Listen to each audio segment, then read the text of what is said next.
The aircraft struggled through hostile skies, battered and bleeding fuel. Half a dozen enemy planes closed in like wolves surrounding wounded prey. Everyone aboard knew death was seconds away. Then the pilot made a decision so counterintuitive, so bizarrely unconventional, that it would later become a case study in military academies worldwide. Instead of pushing his damaged aircraft to maximum velocity, he did the unthinkable. He deliberately slowed down. The year was 1943. The theater of operations stretched across the Southwest Pacific, where the United States 5th Air Force conducted grueling campaigns against entrenched Japanese positions. Flying missions over New Guinea and the surrounding waters meant operating in conditions that tested both man and machine to their absolute limits. Inside a B-25 Mitchell bomber cruising at altitude, conditions were brutal. The tropical heat transformed the metal fuselage into an oven. Sweat-soaked flight suits clung to exhausted bodies. The constant drone of engines mixed with bursts of radio static created a soundtrack of tension and fatigue. Beneath the aircraft, an endless canopy of jungle waited to swallow anyone unfortunate enough to go down. Under General George Kenney's command, these airmen flew missions that offered zero room for mistakes. Engine failure over water meant certain death. The vast emptiness of the Pacific Ocean was an unforgiving graveyard that kept its secrets. Japanese air superiority in certain zones made every sortie a calculated gamble. The enemy's Mitsubishi fighters possessed distinct advantages. These aircraft were lighter, more responsive, and piloted by aviators who had undergone rigorous training from adolescence. American bomber crews faced a horrifying attrition rate. The numbers told a stark story. Planes and personnel were being consumed faster than the military-industrial complex could replace them. Young men arrived regularly from the States, barely trained, wide-eyed with naivety. Some survived 3 missions, others never made it past their first. This was the meat grinder into which Captain Jay Zeamer Jr. entered the war. Zeamer's appearance contradicted everything the military associated with combat aviation. Lanky and bespectacled, he looked more suited to a university lecture hall than a cockpit. His academic background reinforced this impression. Massachusetts Institute of Technology, civil engineering degree, a mind built for calculations rather than combat. While other servicemen gambled or wrote nostalgic letters during downtime, Zeamer consumed technical documentation. He pored over mission debriefs, studied translated enemy tactical manuals, and filled notebook margins with mathematical equations and aerodynamic sketches. His relentless questioning of established procedures irritated superior officers. "Why do our tactics always play into their strengths?" he would ask. "What happens if we stop trying to match their speed and maneuverability?" These questions marked him as an outsider. Fighter pilots were expected to embody certain characteristics: aggressive confidence, split-second instincts, swagger. Zeamer possessed none of these qualities. He deliberated. He calculated probability curves. He second-guessed conventional wisdom. Military leadership viewed his analytical approach with suspicion. He wasn't dangerous to the enemy, they reasoned, but potentially to himself and others. Consequently, he was shuffled between units like unwanted cargo. He flew as co-pilot, filled temporary vacancies, accumulated flight hours without ever commanding his own dedicated crew. It was a form of professional limbo. Yet something fundamental shifted in Zeamer's approach. He began accepting missions that others refused. Deep reconnaissance flights into heavily defended territory, operating aging aircraft with minimal support. These were assignments where success meant valuable intelligence, and failure meant simply vanishing without trace. He assembled a crew from other military misfits. His bombardier bore the scars of tropical disease. His navigator had once survived a water landing and swam miles to safety. His gunner carried the stigma of insubordination and demotion. These men trusted Zeamer for one simple reason: he never squandered their lives on glory-seeking heroics. His preparation was meticulous. He stripped unnecessary weight from their assigned B-25, reinforced defensive gun positions, added additional forward armament. He ran fuel consumption calculations to the last gallon. His mission briefings were devoid of inspirational speeches but rich in mathematical precision. At this burn rate, we have exactly 17 minutes over the target zone. If we take anti-aircraft fire at this position, we divert to this alternate route. If we lose engine power here, we can glide this distance. It wasn't designed to inspire courage. It was designed to maximize survival probability. June 16, 1943. The mission briefing was unusually terse. Fly deep into Japanese-controlled territory near Bougainville. Conduct photographic reconnaissance of enemy airfields and naval facilities. Expect overwhelming hostile response. No fighter escort would be provided. No backup existed. The assignment was classified as voluntary. Military euphemism for acknowledging the expected casualty rate was 100%. Zeamer accepted without hesitation. His crew agreed to fly, not from bravery, but from confidence in his calculations. Born in Pennsylvania to a military family, Zeamer had grown up in an environment that valued precision and logical thinking. His childhood was filled with puzzles and engineering challenges rather than typical boyhood adventures. At MIT, he had been academically competent but socially invisible, neither popular nor bullied, simply unnoticed. He enlisted as war clouds gathered, passing flight training with unremarkable scores. Instructor evaluations noted his technical aptitude while questioning his combat aggressiveness. Words like hesitant and overanalytical appeared in his file. These assessments resulted in his assignment to bombers and his subsequent shuffling between squadrons. But Zeamer transformed each reassignment into a learning opportunity. He observed how different units operated, noted what tactics succeeded, and which got people killed. He maintained detailed notes. His crew members observed something unusual about him. He never panicked. Even when catastrophic emergencies erupted, his voice remained clinically calm. Oil pressure declining, altitude loss at 200 feet per minute, compensating with trim. This detached narration unnerved some while reassuring others. There was no hysteria, only data. Zeamer noticed patterns others missed. Japanese fighters attacked from predictable angles. Anti-aircraft fire followed mathematical patterns based on altitude and velocity. Enemy pilots showed hesitation when bombers behaved unexpectedly. He began experimenting with small variations, slight speed adjustments, timing changes, altitude modifications that disrupted gunner rhythm. The results were subtle but measurable. Zeamer's missions experienced lower casualty rates, fewer direct hits, cleaner extractions. Other pilots attributed it to luck. Zeamer attributed it to probability theory. By mid-1943, he had logged over 40 combat missions while remaining at captain's rank, still overlooked and underestimated. But his crew's loyalty was unshakable. They knew he wouldn't waste their lives. He would calculate their survival and execute the plan. American military doctrine in the Pacific faced a brutal mathematical reality. Bombers were being destroyed faster than production could replace them. Japanese fighters, particularly their renowned Zero aircraft, dominated close-quarters aerial combat. The Zero's advantages were substantial: lighter airframe, tighter turning radius, experienced pilots. American strategy relied on altitude and velocity. Fly high, release ordnance, escape quickly. Except this approach was failing catastrophically. Zeros climbed faster than anticipated. They coordinated attacks with devastating efficiency. They exploited every blind spot in bomber defensive coverage. Fighter escort protection was spread impossibly thin across thousands of miles of ocean. Bomber crews operated effectively alone. Intelligence analysis revealed a grim pattern. When bombers encountered enemy fighters, survival depended on two factors: random chance and firepower. Evasive maneuvering provided minimal benefit. Bombers were too heavy and sluggish for dogfighting. Such attempts usually resulted in stalls or crashes. Official doctrine became rigid: maintain maximum velocity, hold formation, depend on defensive armament, never deviate from protocol. But casualties continued mounting.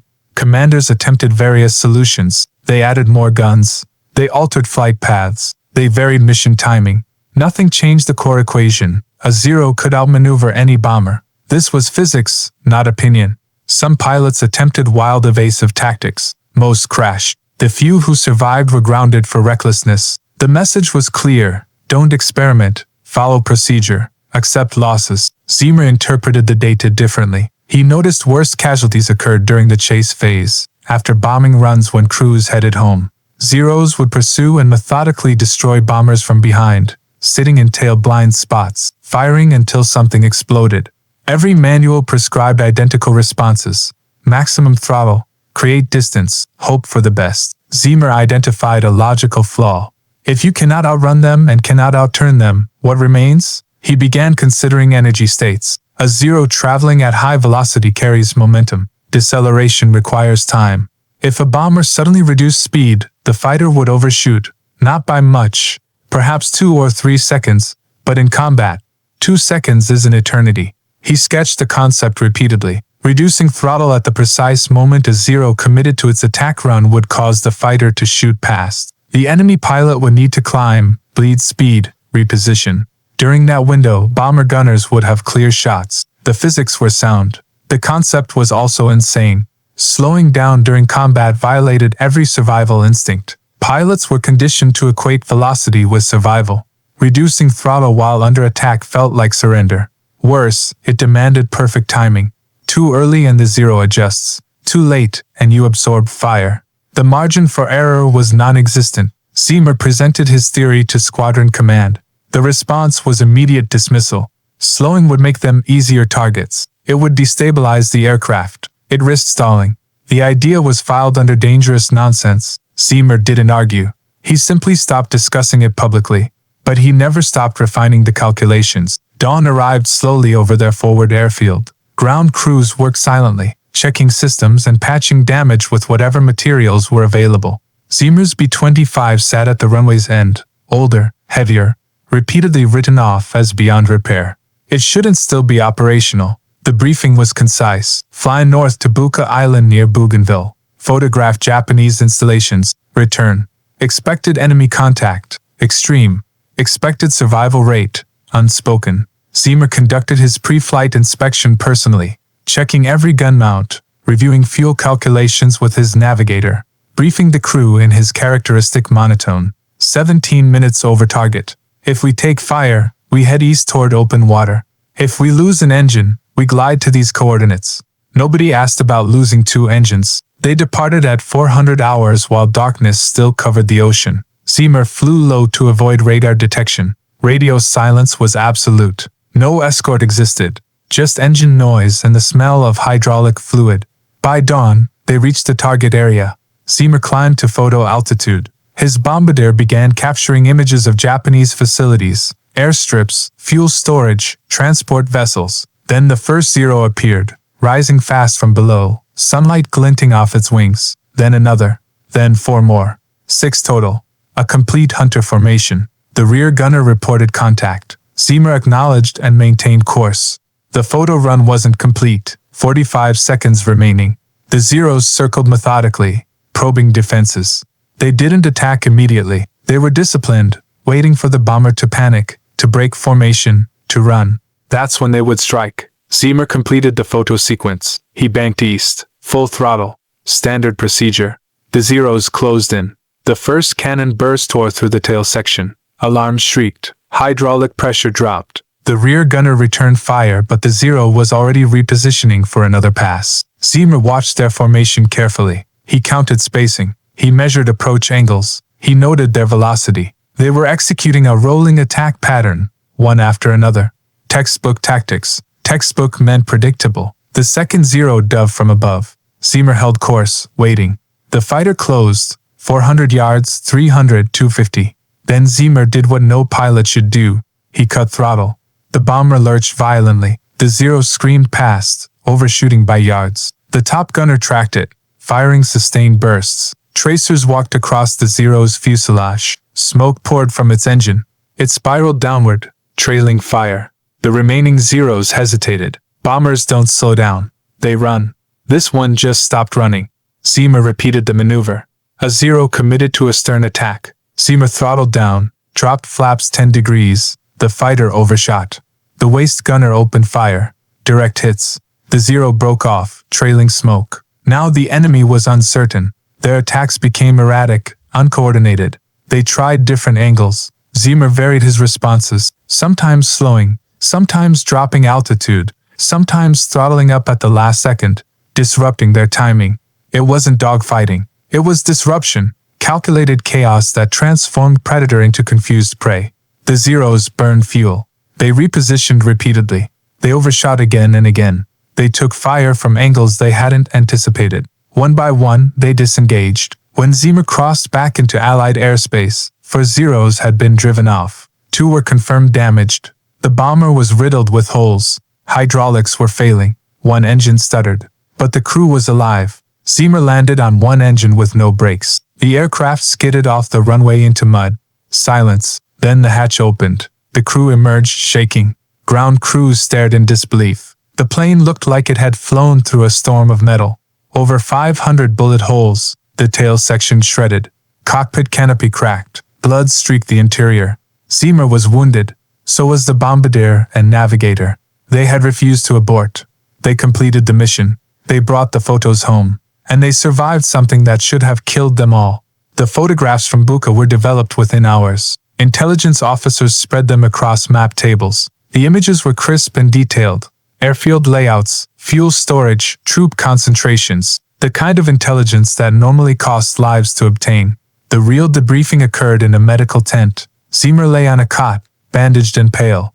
A flight surgeon removed 2 bullet fragments from his legs and shrapnel from his shoulder. He was fortunate to be conscious.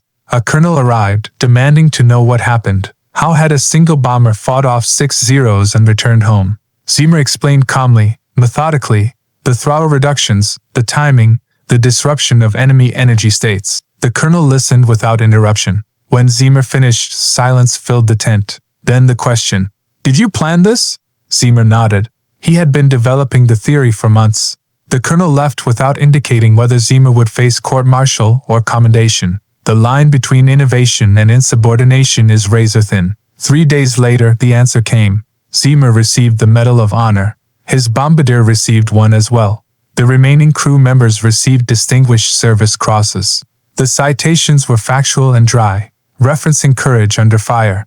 They didn't mention the throttle technique officially, but pilots talked. Words spread through squadrons. Zeamer's maneuver was analyzed, debated, tested. Some dismissed it as luck. Others saw the underlying logic. A few attempted it in combat. It worked. Not every time. Timing was everything. But when executed correctly, the throttle reduction created a window, a gap, a chance. Flight instructors began incorporating it into advanced training, not as doctrine, but as an option, a tool to consider when speed alone isn't enough. Zeamer never flew combat missions again. His injuries were too severe. He was reassigned stateside, spending the remainder of the war training pilots, teaching them to think rather than simply react, to recognize physics within chaos. He never boasted. He never claimed to have revolutionized anything, but the men he trained carried his lesson forward. They survived situations that should have been fatal. They returned home. They taught others. The throttle technique became part of the invisible curriculum, not written in official manuals, but passed through debriefs and informal conversations, a small piece of tactical cunning in a war dominated by brute force. By late 1943, bomber losses in the Pacific began declining. Not dramatically, not universally, but measurably. Intelligence analysts attributed improvements to better fighter coverage, upgraded aircraft, more experienced crews. Some credit went to tactics, including one small, strange adjustment in how pilots handled close-quarter fighter attacks. It was never officially called the Zeamer maneuver. It was simply known, understood, applied. Captured Japanese pilots interrogated after the war mentioned confusion during certain engagements. American bombers that behaved unpredictably. Targets that suddenly changed speed at critical moments. It disrupted attack rhythms. It created uncertainty. In aerial combat, uncertainty kills aggression. Zeamer's mission yielded more than photographs. It shifted thinking, not policy or doctrine, but something more subtle. It planted an idea that survival isn't solely about firepower or velocity. It's about timing, disruption, calculation. Other pilots began experimenting with variations, throttle adjustments, altitude changes, evasive patterns that broke enemy expectations. Not all worked. Some were catastrophic, but enough succeeded to validate the principle. You don't have to be faster. You have to be harder to predict. The 5th Air Force logged over 10,000 combat sorties in 1943. The survival rate improved by 4% over the previous year. 4% sounds minimal. It represented hundreds of lives, entire crews that made it home. Zeamer's crew, the misfits and cast-offs, became quiet legends. They didn't give interviews or write memoirs, but other crews knew their names, knew what they accomplished. The aircraft they flew was scrapped after the war. Too damaged, too obsolete. Nobody considered preserving it. It was melted down and repurposed. But the lesson survived. Jay Zeamer returned to civilian life in 1945. He settled in New England, worked as an engineer designing bridges and water systems. He married, raised children, rarely spoke about the war unless specifically asked, and even then his answers were brief. He attended occasional veteran reunions, shook hands, smiled quietly when old crewmates retold the story of Buka. He never corrected details, never added embellishments. He allowed the myth to grow organically. He died in 2007 at age 88. His obituary mentioned the Medal of Honor and MIT. It didn't mention the throttle technique. Most readers had no idea what he truly contributed. But in flight schools decades later, instructors still teach energy management. They still discuss unpredictability as a defensive tool. They still drill pilots on the importance of timing over raw speed. The language has evolved. The principle remains unchanged. Zeamer's insight wasn't that bombers could dogfight. It was that they could disrupt. That a moment of calculated slowness could be more valuable than blind speed. That survival sometimes requires doing the opposite of what feels safe. He proved that intellect is a weapon, that curiosity can outmaneuver instinct, that an analytical mind with a slide rule can outlast a squadron of elite pilots. The war produced countless heroes. Most earned recognition through firepower or sacrifice. Zeamer earned his through physics, through patience, through stubborn belief that mathematics could keep people alive. He never sought fame. He sought answers. In the process, he gave his crew and hundreds of others a chance to come home. His aircraft is gone. His name fades from memory. But the idea endures, that in war, as in life, the smartest move isn't always the fastest.